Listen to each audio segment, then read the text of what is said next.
Hello student, most welcome. तो चलिए लिखेंगे रामधारी खंडे के प्रतिलेखन संख्या 73 का डिक्टेशन। डिक्टेशन लिखने से पहले इसमें आने वाले कुछ हार्ड वर्ड और वाक्यांश की आउटलाइनों पर एक नज़र डालते हैं। यदि आपको इसका पीडीएफ चाहिए तो आप हमारे Telegram channel short hand with Vivek से इसका पीडीएफ भी डाउनलोड कर सकते हैं। टेलीग्राम चैनल तक पहुंचने के लिए इस वीडियो के डिस्क्रिप्शन में लिंक दिया है। तो चलिए डिक्टेशन स्टार्ट करेंगे 5 सेकंड बाद।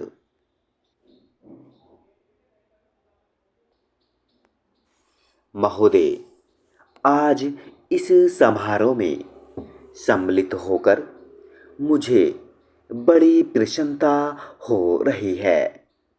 जब से मैं आपके नगर में पहुंचा हूं, आपने जिस प्रेम और उत्साह के साथ मेरा स्वागत किया है, उसके लिए मैं आपको धन्यवाद देता हूँ। मैं जानता हूँ कि यह स्वागत किसी व्यक्ति विशेष के लिए नहीं, बल्कि यह देश के प्रति आपके प्रेम का प्रमाण है।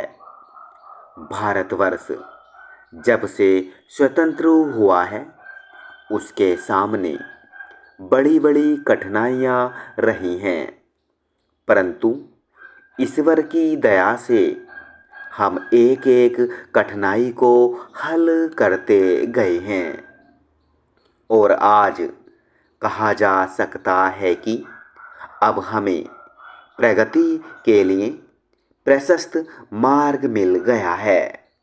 यदि हम चाहें और देश के लिए आपस में मिलजुल कर साहस तथा उत्साह के साथ काम करें तो संसार में ऐसी कोई चीज नहीं जो इस देश के एक दुर्लभ हो।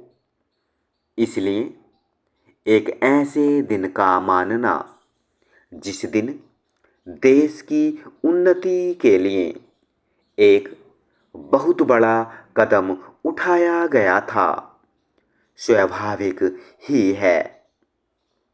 अंग्रेजों के साथ जिस समय स्वराज्य के लिए समझौता हुआ, उस समय उन्होंने और सब चीज़ों के साथ साथ एक काम और किया जिसका परिणाम कुछ भयंकर हो सकता था। जहां एक ओर अंग्रेजी राज्य सीधे तौर पर चलता था, वहां दूसरी ओर देसी नरेशों के अधीन 600 से अधिक रियासतें भी थीं।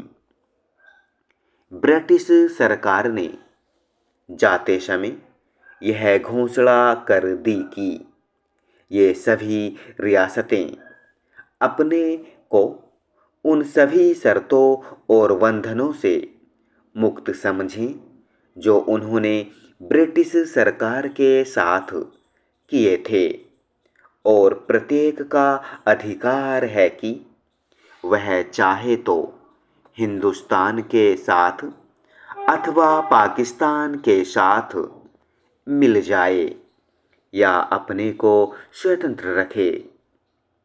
एक नीति के रूप में यह बात बिल्कुल ठीक थी, परंतु यदि हमारे देसी नरेशों के हृदय में भी वह देश प्रेम नहीं होता जो उन्होंने दिखलाया, तो संभव था कि एक भारतवर्ष के बदले आज भारतवर्ष के कई टुकड़े हुए होते। यह समस्या देश के एक भाग में अब तक तय नहीं हो पाई है और वह भाग कश्मीर का है। उसके लिए हम अभी भी चिंतित हैं।